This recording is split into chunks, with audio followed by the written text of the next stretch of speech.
दुख की बात ये है कि आज भी उन्हें सिर्फ इन दलितों का नेता माना जाता है। ये उनकी ये आडम्बना है इस देश की कि ढंग से उनकी जयंती भी नहीं मनाई जाती। अभी अंधविश्वास और ये पाखंडवाद ये सब चीज़ें हैं। अभी भी देवताओं को माना जा रहा है। इस वैज्ञानिक युग में जहाँ औरतें चांद पर जा रही हैं, ये अभी तक करवा चौथ के पीछे लगे हुए हैं। कुछ हैं जो अभी भी पीछे रहती हैं, जो अभी भी हिंदू वादी बनी हुई हैं, तो उनको आगे आने का मौका मिलना चाहिए, आगे बढ़ना चाहिए। बाबा साहब ने तो महिलाओं के लिए बहुत कुछ किया है, पढ़ने का मौका दिया, आगे बढ़ने का मौका दिया। आज किस फील्ड में महिला नहीं है, चाहे डॉक्टरी हो, शिक्षा का हो, या जैसे आप ही हैं पत्रकार हैं।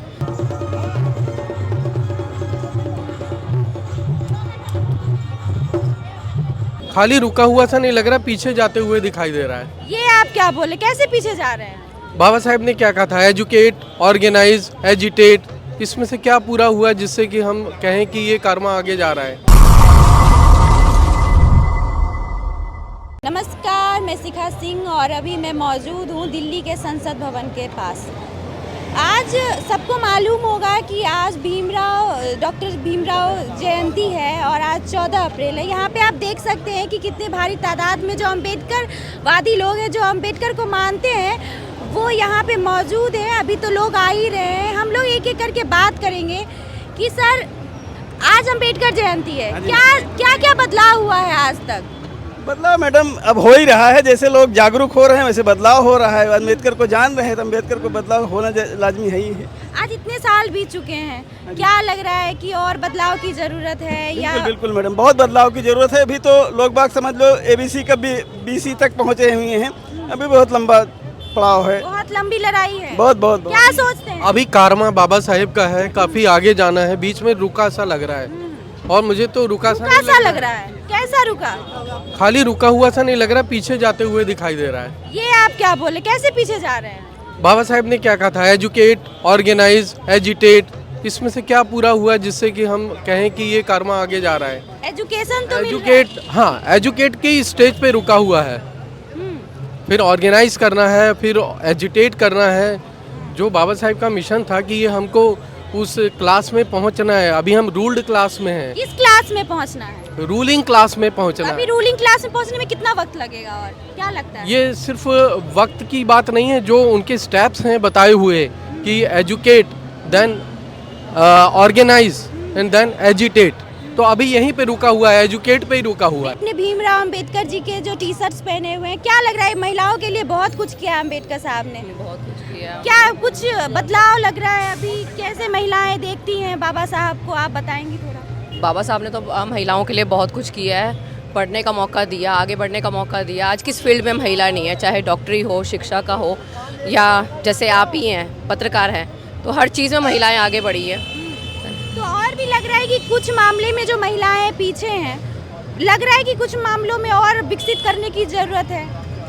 कुछ हैं जो अभी भी पीछे रहती हैं, जो अभी भी हिंदू वादी बनी हुई हैं, तो उनको आगे आने का मौका मिलना चाहिए, आगे बढ़ना चाहिए। अभी अंधविश्वास और ये पाखंडवाद ये सब चीज़ें हैं। अभी भी देवताओं को माना जा रहा है। इस वैज्ञानिक युग में जहाँ औरतें चांद पर जा रही हैं, ये अभी तक करवा चौथ के पीछे लगे हुए हैं।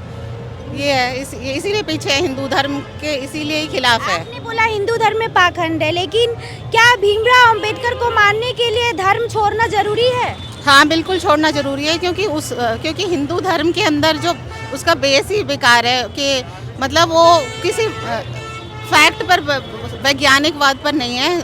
बाबा साहब ने कहा है कि उस धर्म को मानो जिसमें समानता, स्वतंत्रता और तुम्हें हर चीज़ का अधिकार मिले। महिलाओं को तो उन्होंने बिल्कुल ही शोषण, कोई इंसान ही नहीं समझा कभी। महिलाओं को उन लोगों ने देवी समझा है। देवी नहीं समझा, उसका हमेशा शोषण किया है। देवी मान के उनको हमेशा शोषण करा है। महिलाओं को सरस्वती है, लक्ष्मी है, देवियाँ, ये सारी महिलाएं हैं। ना तो सरस्वती हमें शिक्षा की तरफ ले जाती है, ना वैष्णो देवी। लोग ये कहते हैं वैष्णो देवी जाओ, अरे वैष्णो देवी जाने से बच्चे नहीं पढ़ेंगे। स्कूलों की तरफ बाबा साहब ने कहा है कि स्कूल खोलो और महिलाओं को ज़्यादा से ज़्यादा प्रोत्साहित करो अपने घर की, उन्हें आडंबरों से निकालो। लेकिन हिंदू धर्म तो इसके बिल्कुल खिलाफ। क्या करती हैं आप, क्या काम करती हैं? मैं कुछ नहीं करती हूँ, मैं वैसे हाउसवाइफ हूँ और स्केच बनाती हूँ। हाँ। तो कभी बाबा साहब का स्केच वगैरह बनाया? हाँ। है आपके पास बाबा कुछ? साहब के लिए मैंने एक कविता लिखी है, वो मैं आपको सुना। जी जरूर। ये इन्होंने कविता लिखा है बाबा साहब के लिए, ये सुनाएंगी। और कहाँ से हैं आप? दिल्ली से ही हैं, दिल्ली से ही हैं। बाबा साहब का अर्थ है देश की शान, बाबा साहब का अर्थ है देश का हितकारी, बाबा साहब का अर्थ है संघर्षों को झेलना, बाबा साहब का अर्थ है संविधान का निर्माता। अगर बाबा साहब को जानना है तो संविधान को पढ़ो। संविधान में उन्होंने चाहे महिला हो, चाहे मजदूर हो, चाहे गरीब हो, चाहे शोषित हो, सबके लिए काम किया। उन्होंने किसी को नहीं छोड़ा। लेकिन दुख की बात ये है कि आज भी उन्हें सिर्फ इन दलितों का नेता माना जाता है। ये आडम्बना है इस देश की कि ढंग से उनकी जयंती भी नहीं मनाई जाती। क्या सोचते हैं बाबा साहब के बारे में? आज इतने साल गुजर चुके हैं, बाबा साहब के पास विश्व में सबसे ज्यादा डिग्रियां थी। क्या सोचते हैं? आप लोग भी पढ़ाई कर रहे हैं। हमको आप सबसे पहले आपको बधाई देते हैं कि आप ये जो आप चैनल है और जो आप हमारा इंटरव्यू ले रहे हैं, ये बाबा साहब की देन है कि आज ये बहुजन समाज के सामने जो आप हमारे बहुजन समाज की बात को रखने का जो आपको अधिकार मिला है ना, माइक पकड़कर आज बहुजन समाज से पूछते हैं कि बाबा साहब का क्या पद है। बाबा साहब का वो पद है, अगर आप चाहो ना तो बाबा साहब में आज पूरे विश्व में बाबा साहब को जयंतियों से और स्वागत फूल मालाओं से अपने महिलाओं को इतना सम्मान देने का काम जो बाबा साहब ने किया है, आज वही महिला बहुजन समाज की जो महिला है, जिस दिन ये बाबा साहब को ठीक ठाक पढ़ लिख जाएंगी, हमारे युवा मतलब है आदमी, पुरुष, तो ये बाबा साहब को जानते हैं, परिवर्तन होगा। जैसे छोटी सी बात के लिए आप कह देते हैं, जैसे बहुजन समाज पार्टी की एक बहन कुमारी मायावती, ऐसी महिलाएं बन के चलेंगी तो बाबा साहब का रतन विश्व से सबसे 4 गुना सूरज बनकर उगेगा। सारी महिलाओं को मायावती बनना चाहिए। सारी महिलाओं को मायावती नहीं, बाबा साहब ने जो अधिकार दिए महिलाओं को वो मानने चाहिए। अभी मेरे साथ एक बच्चे मौजूद है। क्या सोचते हैं, क्यों आए हैं आप? बाबा साहब को जानते हैं आप? यस।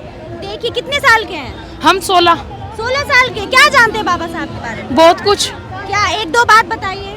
हम बाबा साहब के में कुछ जाने, जितने बाबा साहब ने हमारे लिए करा, हम उससे ज्यादा इस पढ़ने की कोशिश करते हैं। बाबा साहब को पढ़ने की कोशिश कर रहे हैं। यस। कितनी डिग्रियां थी बाबा साहब के पास? हाँ, 100 कुछ थी, याद नहीं आ रही। मुझे तो मालूम है 16 से 32 डिग्रियां थी। हाँ। सबका विकास, समानता का अधिकार ही है, और क्या। हाँ। और शिक्षा के लिए क्या सोचते हैं? शिक्षा के बारे में? शिक्षा तो होनी चाहिए, शिक्षा होनी चाहिए ना। सबको मिल रही है, सबको मिलनी चाहिए। मोदी बांटने चाहिए। क्यों? मोदी से क्या दिक्कत है? मोदी ओबीसी समाज के नेता है। कोई काम नहीं करके राज्य है इसमें, अपने आदमी कुछ काम ही नहीं कर रहा है। ओबीसी के लिए कोई काम नहीं कर रहा है इसमें सब दिखावा है, सब दिखावा। किसके लिए काम कर रहे हैं? मोदी पार्टियों के लिए जो बनी है उनको।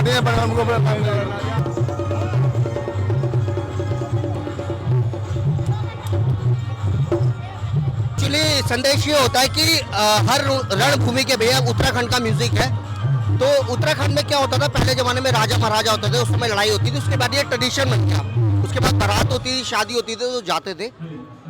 तो उसमें क्या होता था कि गांव में लूट लेते थे, तो लूटपाट होती थी। उस दौरान में क्या होता था, लोग अपने हाथ ढाल तलवार लेके जाते थे कि कोई हमें लूटेगा तो हम उसको मारेंगे। उसके बाद ये ट्रेडिशन बन गया। तो इसके बाद ये होता है कि विजयी घोषित करते हैं कि कोई एक दूसरे को जो रणभूमि में जीत जाते हैं तब उसको गले मिल के उसको स्वागत करते हैं। इसका मतलब ये होता है।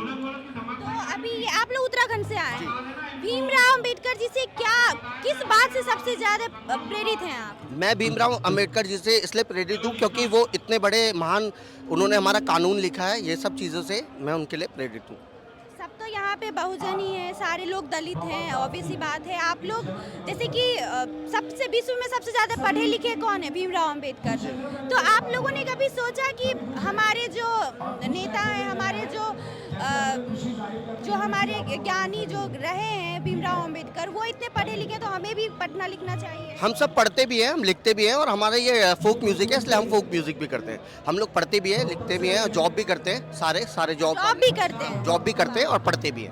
आज भीमराव अंबेडकर की जयंती पे आप लोगों ने सोचा कि हम लोग कुछ अलग करें। हाँ, कुछ अलग। डॉक्टर भीमराव अंबेडकर की तस्वीर है। सबसे पहले ये बताइए कि इतने साल हो गए हैं, लगातार लोग भीमराव अंबेडकर की जयंती मना रहे हैं, कुछ बदलाव आया है या और बदलना बाकी है? मैडम बदलना तो अभी बहुत बाकी है। ये तो इस क्षेत्र में बदलना बाकी है।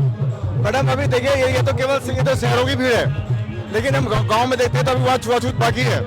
जैसे कि आप उत्तराखंड में देखते हैं कि आए दिन ऐसी घटनाएं होती रहती है, जातीय घटनाएं अभी भी मौजूद हैं। हमें अभी वही बदलना है। हम उसके लिए काम कर रहे हैं। पहाड़ों पे जाकर अपने लोगों को समझाते हैं। लोग विकसित कर रहे हैं, शिक्षा में ध्यान दें। लेकिन अभी क्या है, थोड़ा सा पहले से पहाड़ों पे जो गवर्नमेंट द्वारा जो शिक्षा है ना हमारे लोगों की, जो सरकारी स्कूल खत्म सरकारी स्कूल बंद कर रहे हैं।